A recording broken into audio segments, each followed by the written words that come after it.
keys to the Steelers getting out of there with a win today? I think it started out how we assumed it was going to. On a day like today against a team like that.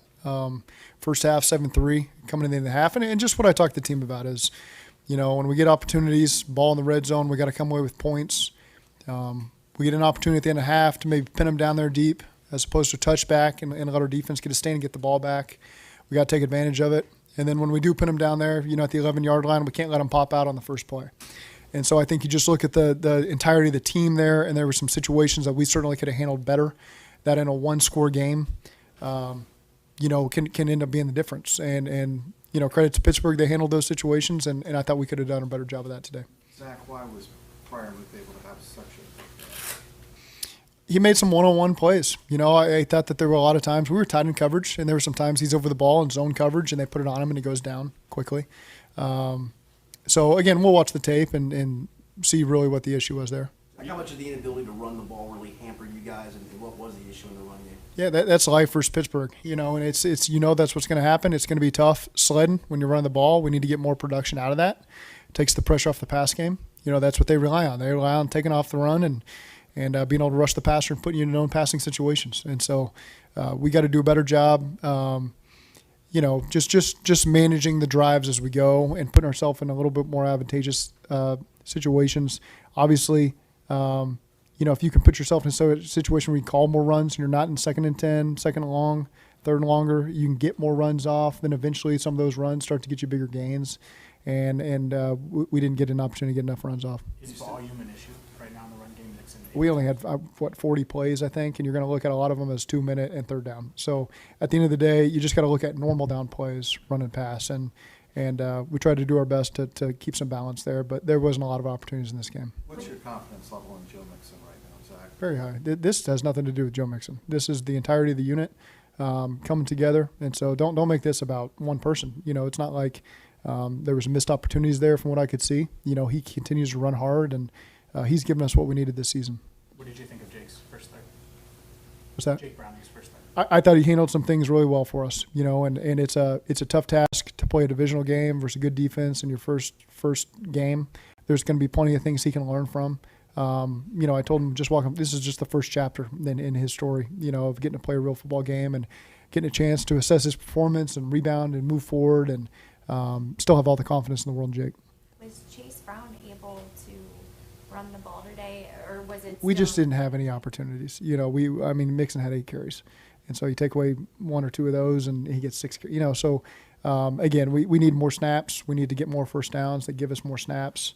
That can be defensively, getting them off the field a little quicker, so we get more possessions. But at the end of the day, I think the offense has got to find a way to generate more production, get points on the board, keep the defense off the field, and take some of the pressure off of them. There were some penalties. Looked like there were some miscommunications. Can you pinpoint, why that's been happening and how you can fix it at this point in the season? The ones that stand out to me, there's no PI. That's a bam play. We are going to be blocking downfield after the catch. It's just a timing issue of when you can do it, and I think they dropped a defensive end, and so it happened a little quicker than you're really planning for it happening, and so that's unfortunate there. And I know we had a false start one time on a 3rd and 5 that put us in a 3rd and 10, and so we cannot have that. That's a communication issue that we got to be better at.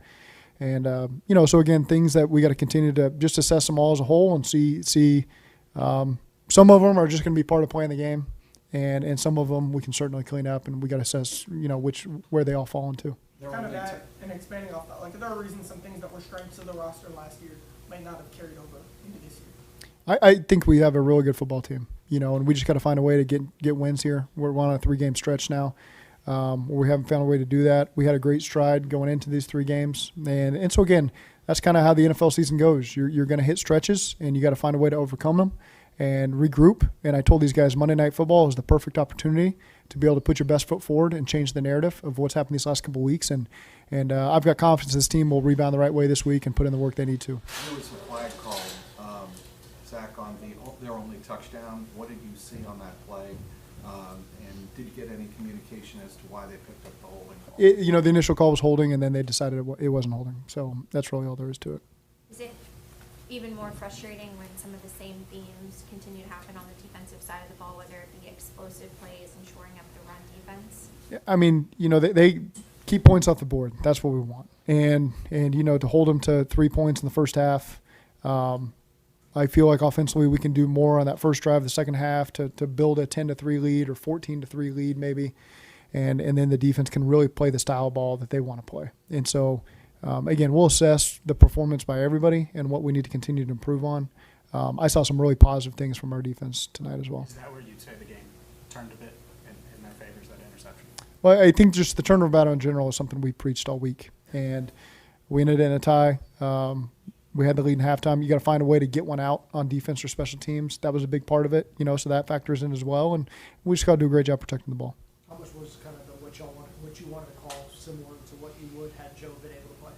Well, it's a hard question to answer because sometimes when you play these divisional opponents, the whole game shifts. These are some of the best defenses in the NFL when you play the 3 teams in our division, and so you got to play a certain way against these teams. So, we didn't have Joe this week, so I didn't game plan with Joe. So I can't really answer that question.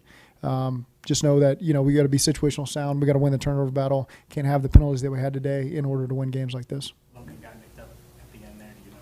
I think ankle. Don't know the severity of it. Again, there was only a couple plays left in the game, so unknown whether or not he could have come back. Big picture-wise, how big of a dent does this put into what you want to do, where you want to go?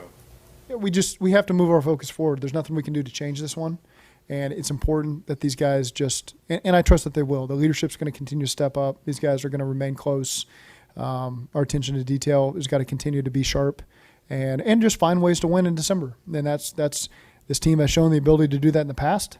And again, I assume that we're going to play a lot of teams coming forward that have a lot of adversity of their own, whether it's injuries or whatever it is. So again, no one's sitting around feeling sorry for ourselves. We got to pull ourselves up, and we got to find a way to get wins coming down here in the stretch, and that starts Monday night. How do you think Jake managed the aggressiveness part of the game, knowing when to take shots, when to check the ball down? All that? Yeah, I thought he made some great throws that allowed us to move the ball down the field, and so again, that's all going to be part of the experience process with him. The more he gets to play, the more comfortable he's going to be.